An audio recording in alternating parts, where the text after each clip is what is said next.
Hi guys. What we're going to do right now is set up your notebooks.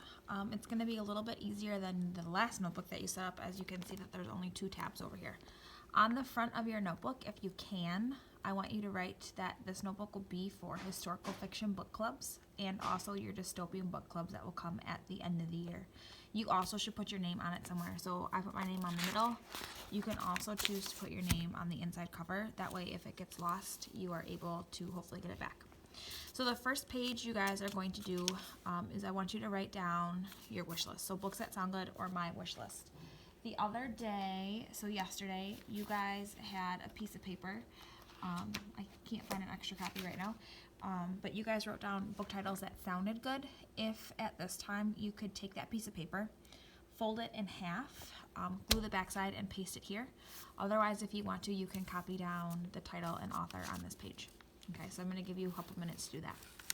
Once you finish putting your wish list in, you're going to turn the page. And on the back side of that page, I want you to make this page. So it's going to say books I've read. I want you to have a place for the start date. I want you to have a place for the title, the day that you stop reading that book, how many pages you read, and then the F means that you finished. So for example, last week I started reading The Librarian of Auschwitz. If I decide that I continue to read the story and I don't finish it, it's still important that I write the page numbers down. So if I read 100 pages, I might write down that my end date is 4/12. I read 100 pages and maybe I would write an N if I didn't finish it.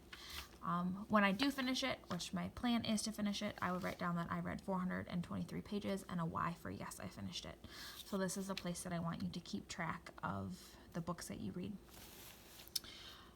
After you finish putting that page in, this very next page, which is your mini lesson page, will have the same role as it did in your character book. I want you to take a sticky note, okay? And on the sticky note, you can choose to either cut it in half or you can make it big.